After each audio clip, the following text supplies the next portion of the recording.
하나님께서 오늘 우리에게 주시는 말씀은 사도행전 12장 5절부터 12절까지의 말씀입니다. 이에 베드로는 옥에 갇혔고 교회는 그를 위하여 간절히 하나님께 기도하더라.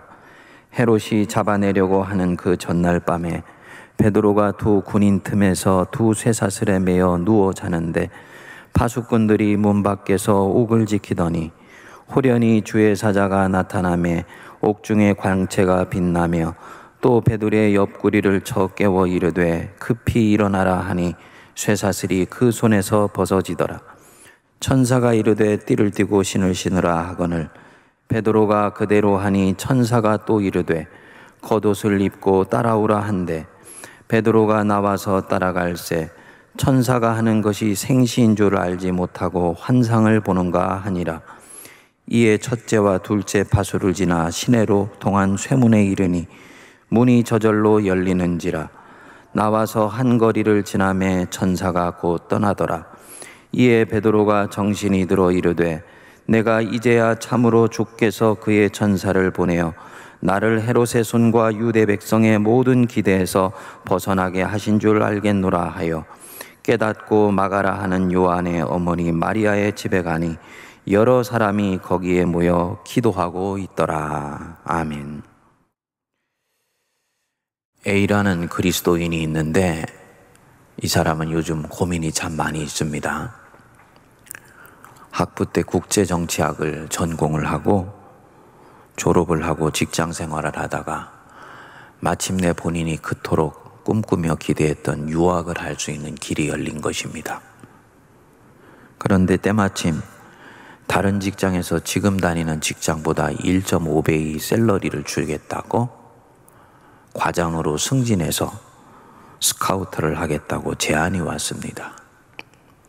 그는 대학에 다닐 때부터 그리스도인으로서 나라와 나라 간의 평화와 화해를 위해 일하고 싶다 하는 마음으로 이 국제정치학을 공부를 한 것입니다.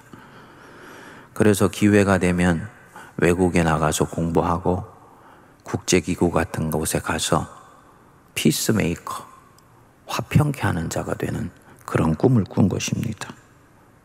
그 꿈이 이제 이루어질 수 있는 길이 열린 것처럼 보이는 것입니다. 그런데 문제가 있습니다. 돈입니다. 재정이 없어서 1년만 공부하면 그 뒤를 장담할 수가 없는 거예요. 이런 고민을 하는 중에 때마침 다른 회사에서 호조권의 제의가 들어온 것이지요. 어떻게 해야 되는가? 주변에 있는 친구들은 말합니다. 자네가 그런 꿈을 꾸는 건 자유지만 자네 그런 꿈을 이룰 수 있는 사람은 1000명 중에 1명이야. 이 불경기에 어떻게 돈도 없이 외국에 나가서 공부를 하려고 그래. 거기다가 누가 국제기구에서 자네를 기다려주고 있대. 나중에 오도 가도 못하는 일이 생겨. 이렇게 얘기를 합니다.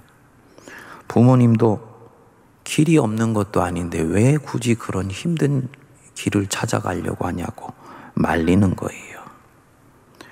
성도님들 좀 낯선 사례같이 보입니다만 사실은 그렇지가 않습니다. 우리가 살다 보면 이와 유사한 상황이 굉장히 많이 있습니다. 분명히 하나님의 인도하심을 따라서 여기까지 왔다 생각을 했는데 이 걸음을 계속하기가 더 이상 쉽지 않아 보이는 경우가 있지요. 계속 이렇게 가면 실패할 것 같은 그런 염려와 걱정이 밀려오게 되는 거예요. 이때까지는 믿음을 실어서 살아왔는데 이 코로나 같은 상황에서는 계속 그 믿음으로 살아가면 안 될 것 같다. 뭔가 지혜롭게 처신해야 되는 것이 아닌가? 이런 생각이 드는 것입니다. 그래서 마음이 혼란스럽기도 하고 어떻게 해야 될지 갈피를 잡지 못하는 것입니다. 하나님이 이런 나를 어떻게 보시는지 이런저런 생각이 드는 것이지요. 오늘 본문은 바로 이런 문제를 다루고 있다고 보면 됩니다. 무대는 안디옥에서 다시 예루살렘으로 옮겨왔습니다. 헤롯 왕이 교회를 박해해서 사도 중에 한 사람 야고보 요한의 형제인 야고보를 죽이고는 이제 베드로까지 체포하여서 감옥에 넣었습니다.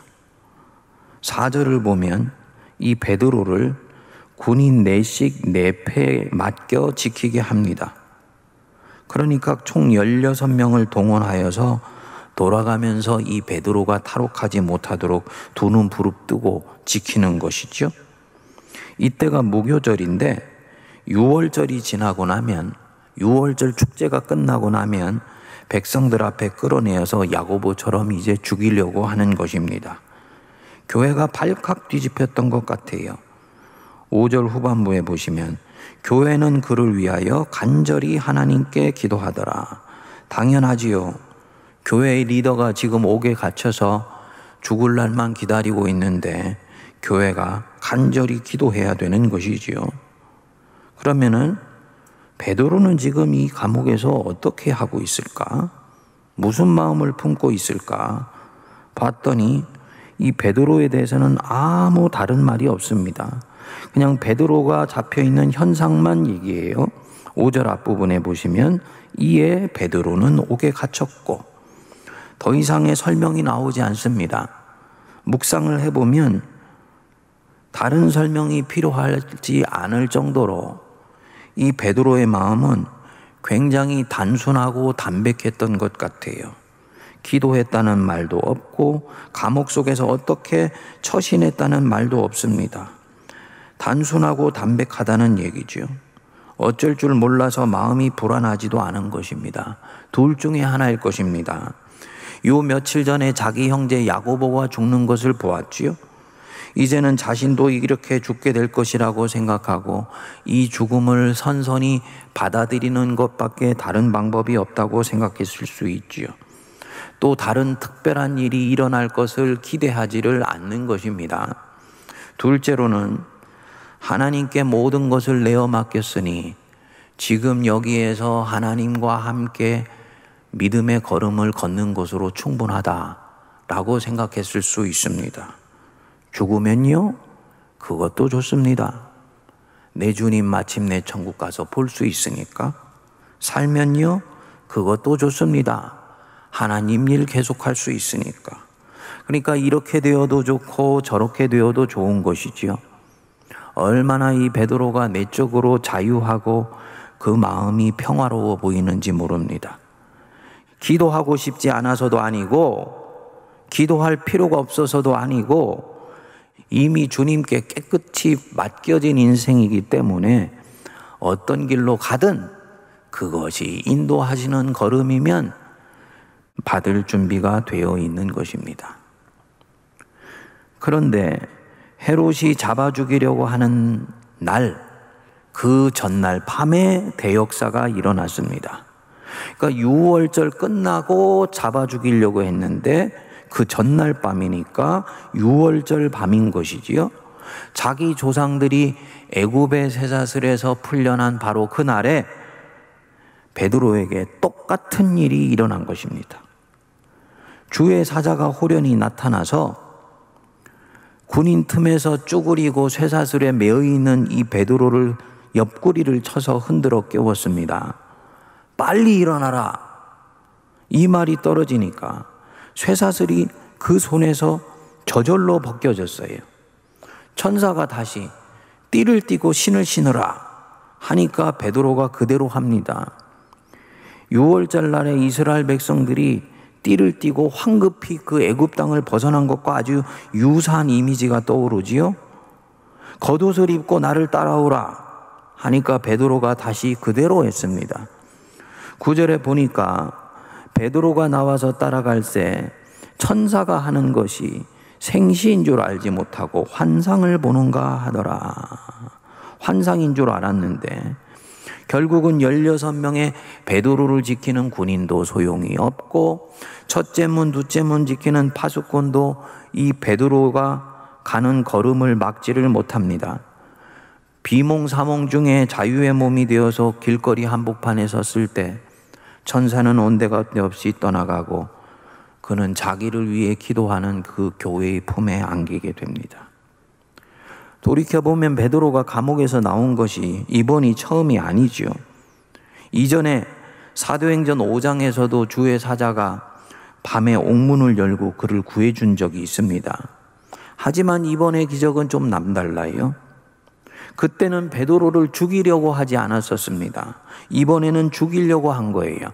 인생의 길이 끊어지기 직전에 이런 일이 일어난 것입니다.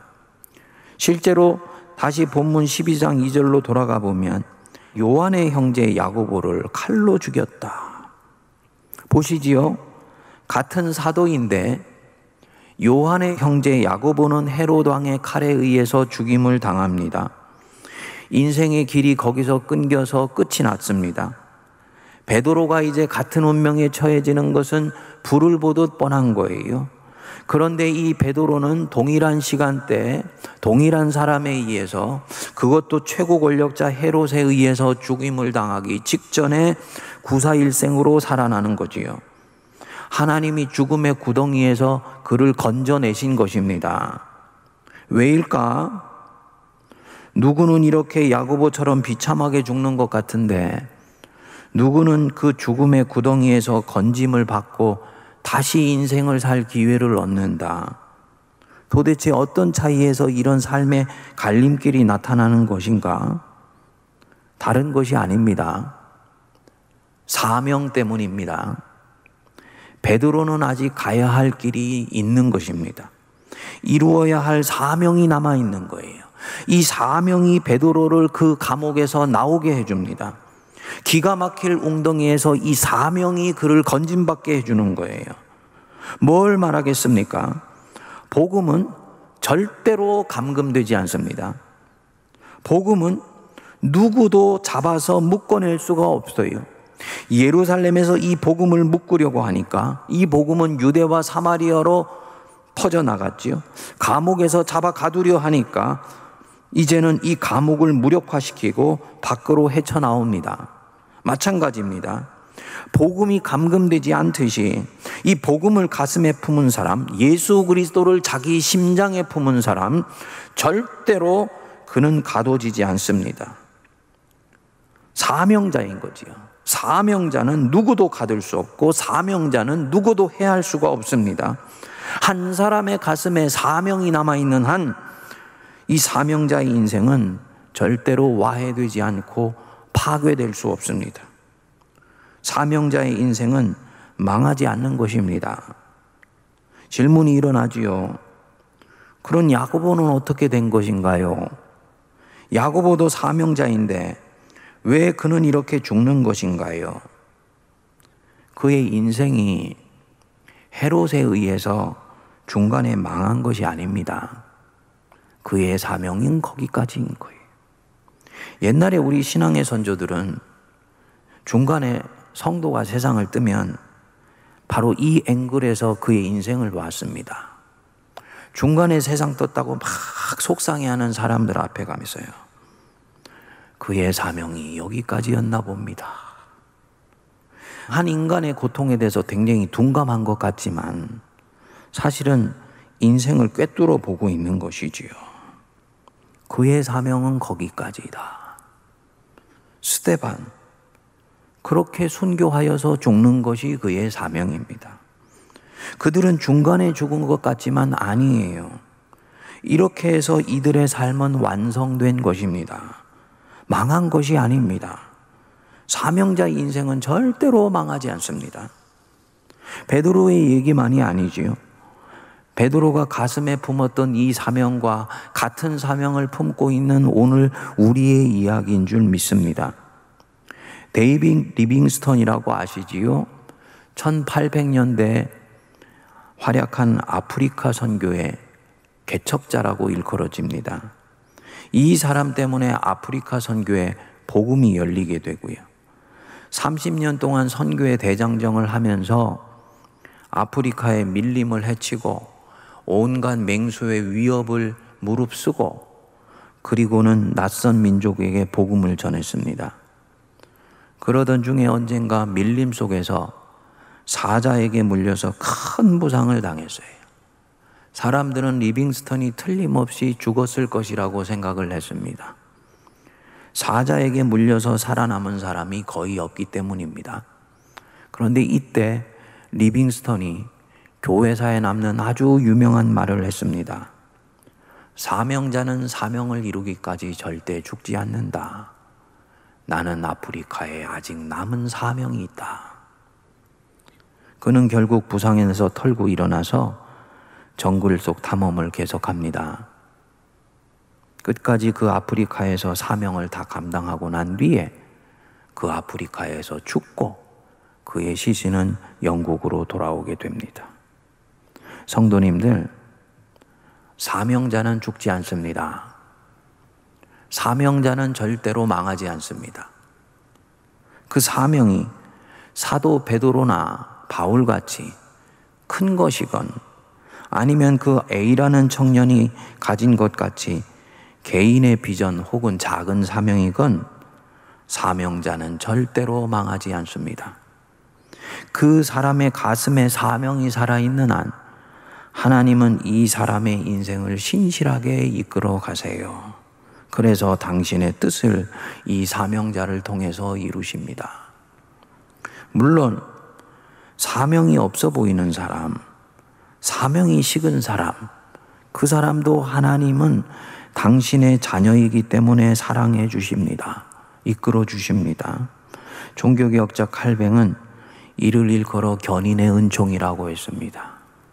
그렇다면 사명이 식어 있는 사람도 하나님이 자녀이기 때문에 품어주시거든. 당신 뜻을 준행하려고 하는 사람, 당신의 뜻을 이루기를 원하면서 신앙에 몸부림치는 사람, 얼마나 하나님이 끔찍히 살펴주시겠습니까? 우리가 이 사실을 잊으면 안 됩니다. 많은 사람들이 평소에 신앙생활을 잘하다가도 이 위기의 순간이 오면, 이런 코로나 같은 위기의 순간이 오면 가던 걸음을 포기합니다. 또 포기하지는 않더라도 그 걸음을 휘거나 이탈하여서 다른 길에 접어듭니다. 속으로 생각하지요. 일단 이 위기는 벗어나야 되는 것 아니냐. 살아남고 난 뒤에 하나님 뜻도 이룰 수 있는 것 아니냐. 계속 이렇게 사는 것은 절대로 안전하지 않아 라고 생각을 합니다. 그런데 성경은 이 사람이 대단히 바보스러운 결정을 하고 있다고 봅니다. 왜냐? 지금까지 왔던 걸음이 베드로처럼 하나님의 부르심을 따라온 걸음이라면 이 옥에 갇힌 베드로처럼 하나님께서 사명자의 삶을 이끌어 주시는 것입니다. 인생 감옥에 잠시 떨어져 있는 것 같을지라도 결국은 그곳에서 풀어내어서 이끌어 주세요. 절대로 사명자의 인생은 망하는 법이 없습니다. 그런데 지금 자기 인생이 잠시 답답해 보이고 감옥 속에서 옴짝달싹 못하는 것처럼 보이고 잠시 꼬이게 되는 것이 두려워서 그 길에서 지금 도망가려고 하는 것 아닙니까? 그 길로 가시면은 안 돼요. 나 하나는 살아남을지 모르지만 내 인생에서 더 소중한 것을 잃어버리게 됩니다. 뜻이 하늘에서 이루어진 것 같이 땅에서도 이루어지게 하옵소서. 날마다 우리가 그렇게 기도하는데 하나님 뜻이 내 인생 속에서 이루어질 그 기회를 놓치는 거지요. 하나님 뜻이 내 인생 속에 이루어져서 하나님의 영광이 되는 기회를 놓치게 되는 것이지요. 말씀은 안 하시지만 하나님이 얼마나 슬퍼하시는지 모릅니다. 요셉을 한번 보세요. 이 베드로처럼 똑같이 옥에 갇혔죠. 보디발의 아내의 유혹을 뿌리쳤어요. 우리는 참으로 잘했다 하고 그냥 아무 생각 없이 생각할지 모르지만 사실 이 유혹을 뿌리치는 순간부터 그의 인생은 위험해지는 것입니다. 권력자의 아내, 그도 권력자입니다. 이 권력자의 요청을 뿌리쳤다? 도덕적으로는 옳지요. 영적으로는 의롭지요. 하지만 현실적으로는 지금 이 요셉이 지혜롭지 않은 선택을 하고 있는 것입니다. 결국 아니나 다를까 이 여자의 교묘한 술책에 꼬이게 되어서 꼼짝달싹 못하고 감옥에 갇힙니다. 사명을 따라서 하나님 뜻대로 했는데 인생이 지금 완전히 꼬여버린 것입니다. 이것이 표면적으로 나타난 요셉의 삶의 실상이에요. 이런 일이 세상에서 많이 일어납니다. 그래서 현실을 아는 성도들, 세상이 얼마나 거친 곳인지를 아는 성도들 중에서는 요셉의 상황이 오면 하나님이 기뻐하시지 않는다는 것을 알면서도 그 유혹의 열매를 살짝 따먹는 성도들이 많습니다. 물론 간음을 하는 것은 아니지요. 하지만 아주 유사한 상황입니다. 위기의 순간을 모면하려고 인간적인 꾀를 내기도 하고 정도를 벗어나서 악한 편법을 쓰기도 합니다. 심지어는 악이 기승을 부리는 것이 두려워서 그 악을 용인하는 경우도 있습니다. 지금 그가 무엇을 하고 있는 것이냐? 사명자의 걸음을 휘고 있는 거예요. 하나님의 뜻을 휘고 있는 것입니다. 사명자의 길을 내려놓고 있는 것입니다. 그 순간은 사명자로 살기로 한 것을 포기하고 있는 것입니다. 현실적으로는 지혜로운 선택이기 때문이에요. 이렇게 사는 삶, 표면적으로는 순탄하지요. 하지만 그는 서서히 영적으로 말라 죽어가기 시작합니다. 우리가 생각해 볼 부분은 하나님이 이 사람을 바로 쳐주시면 좋은데요. 하나님이 치시지 않습니다. 이 사람이 연약해서 그렇게 한다는 것을 아세요. 그래서 그 죄를 눈감아 주시고 계속 그 뒤를 보살펴 주십니다. 견인의 은총이에요. 그러면 주님이 지금 참으시면서 아파하신다라는 것을 알아야 되는데 이 선택한 것을 잘했다고 생각하면서 계속 그 길로 가는 것입니다. 주님 마음은 어떠시냐? 이 사람의 인생을 보면서 하나님 마음은 너무너무나 아프십니다.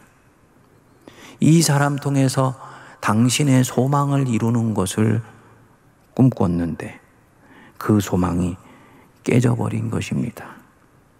요셉은 자기 편하게 살겠다고 이 방향으로 가지 않습니다. 하나님을 진정으로 사랑하는 사람이기 때문입니다. 인생이 당분간 꼬일 수 있다는 것을 알면서도 담대하게 이 여자의 요청을 뿌리칩니다. 그리고 기꺼이 감옥에 내어 던져집니다. 묘한 것은 하나님이 살아계시면서도 이 과정을 그냥 지켜만 보세요. 그리고는 감옥에 간 뒤부터 그의 뒤를 봐주십니다. 그가 감옥에서 형통한 자가 되었다고 얘기하죠. 그리고 이 감옥에서 요셉의 인생에 결정적인 전기가 만들어지는 것입니다. 관원장의 꿈을 해석해 주면서 바로의 앞에 설 수 있는 바로 도약의 시점이 여기서 만들어지는 거예요. 한번 묵상해 보시죠. 형들에 의해서 배반당해서 만들어진 무대, 보디발의 집, 거기서 결정적인 전기가 만들어지는 것이 아니고 사명자로 살기 위해서 편한 길 뿌리치고 하나님 편에 섰을 때 바로 그 감옥에서 결정적인 전기가 만들어진다.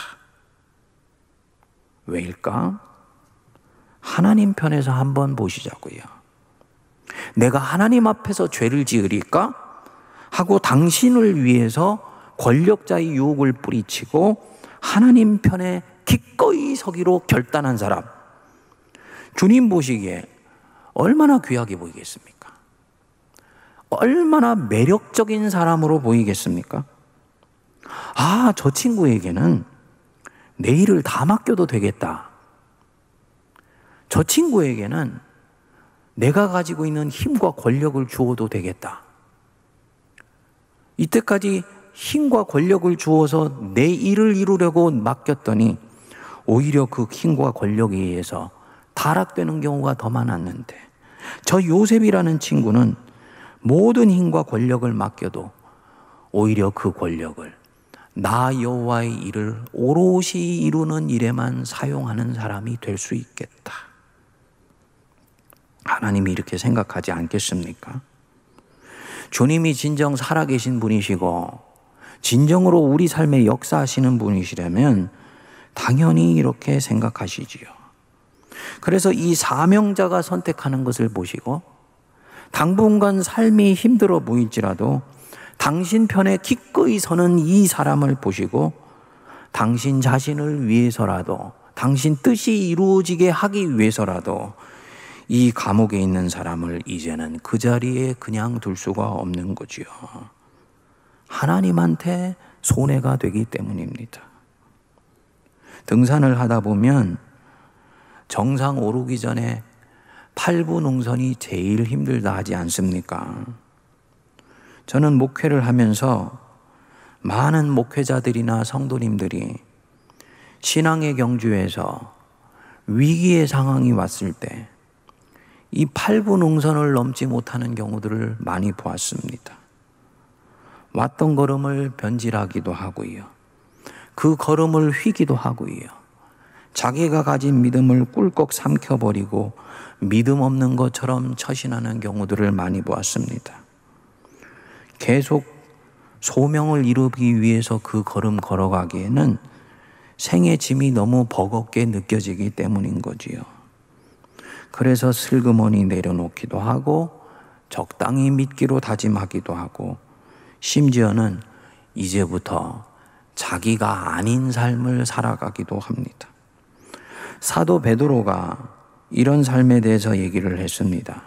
그는 개가 그 토하였던 것에 돌아가고 돼지가 씻었다가 더러운 구덩이에 도로 눕는 것과 같다. 사명자가 망하지 않는다는 것을 잊고 과거에 자기가 버려버렸던 그 자리로 돌아가려고 하는 것, 그것은 개가 토하였던 곳으로 돌아가고 돼지가 씻었다가 더러운 구덩이로 다시 가는 것과 마찬가지다. 사명자가 망하지 않는다는 것을 잊은 것입니다. 사명자는 받은 사명 때문에 때때로는 옥살이 하는 것 같은 이 답답해 보이는 삶의 걸음도 견뎌야 한다는 것을 잊은 것이지요. 우리 성도님들 중에 오늘 말씀을 들으면서 내가 인생 광야길 힘들다고 잠시 내게 주신 사명을 슬며시 놓아버리고 싶은 마음이 들었다 하는 분이 있다면 주님께 지금이라도 회개하고 주님께서 내게 주신 이 사명 견고히 붙들 수 있게 되기를 바랍니다. 그분이 하나님의 마음을 지금 훔쳐가고 있는 자예요. 우리가 부르심 때문에 베드로나 요셉처럼 앞도 보이지 않고 뒤도 보이지 않고 위도 막힌 것 같고 답답한 인생길 살아갈 수 있어요. 이 코로나는 언제 끝날지 모르는 답답한 걸음입니다. 그렇지만 위로 보면 하늘의 길은 열려 있지 않습니까? 하나님이 때가 되면 반드시 이 칠흑 같은 인생 옥살이 찾아오셔서 반드시 역사하신다는 거 믿으셔야지 됩니다. 이미 내가 이것을 견디고 이기면서 더 단단한 사명자로 빚어졌기 때문에 주님이 쓰시기 위해서라도 이 사람 찾아오십니다. 하나님께 매력적인 사람이 된 것입니다. 아까 그 서두에 말한 A라는 청년, 어떻게 해야 됩니까? 하나님이 인도하시는 걸음이라고 생각되는 길로 가야지요. 주님이 이끌어 주실 건 믿고 1년만 가지고 있는 그 유학비 갖고 믿음으로 비행기 위에 올라타야지요. 아마도 마음속에 생각이 떠오를 거예요. 혹시 일이 꼬이면 어떻게 되지? 1년 뒤에 돈은 떨어지고 어디에도 기댈 곳이 없어 다시 이 자리로 돌아오고 버리게 되면 어떻게 하는 것이지? 이런 생각이 들지만 그 생각은 마귀가 넣어주는 생각인 것을 빨리 알고 다 털어버려야 됩니다. 그런 것은 하나님이 하실 고민입니다. 나는 지금 여기서 하나님께서 이끄시는 대로 반응하면 그것으로 충분한 거예요. 나머지는 하나님이 하시는 일입니다. 앞으로 이 믿음의 걸음을 걸으면서 힘들 때는 한 가지만 마음에 되뇌이시면 됩니다. 사명자는 절대로 망하지 않는다. 시편 37편 23절 24절 읽고 말씀 마치겠습니다. 여호와께서 사람의 걸음을 정하시고 그 길을 기뻐하시나니 저는 넘어지나 아주 엎드러지지 아니함은 여호와께서 손으로 붙드심이다. 여호와께서 지금 너의 걸음을 정하셨다. 너가 지금 그 걸음을 걸어가는 건 표면적으로는 네가 걷는 것 같지만 아니야. 그것은 하나님께서 정하신 걸음이야. 그리고 주님은 너의 그 걸음을 기뻐하신다. 너는 이 걸음에서 때로는 넘어지고 때로는 엎드러지고 때로는 쓰러지는 것처럼 보일 때도 있다. 하지만 걱정하지 마라. 여호와께서 손으로 너를 붙드신다. 기도하겠습니다. 우리의 생명의 근원이 되시는 하나님 아버지, 주님께로 돌아가며 주님 안에서 시작하고 진행하면 모든 것은 주님의 이끄심 속에서 풀려나갈 것인데 저희들은 믿음이 없고 때로는 아둔하며 때로는 원수의 속삭임에 속아 주님 없는 것처럼 불안해하고 염려합니다. 그것 때문에 주님이 우리에게 인생 출발할 때 우리 손에 주셨던 하나님이 정하신 걸음을 내려놓고자 하는 유혹을 받습니다. 은혜 내려주셔서 이 코로나 같은 어렵고 힘든 시기, 인생의 중요한 전환기에 오히려 주님 경고히 붙들게 하시고 소명의 걸음, 사명자의 걸음을 계속 걷게 하여 주옵소서. 사명자는 망하지 않으며 하나님이 이끄시며 그 정하신 뜻을 이루기까지 내 인생을 이끌어 가시는 것을 믿게 하여 주옵소서. 예수님 이름으로 기도하옵나이다. 아멘.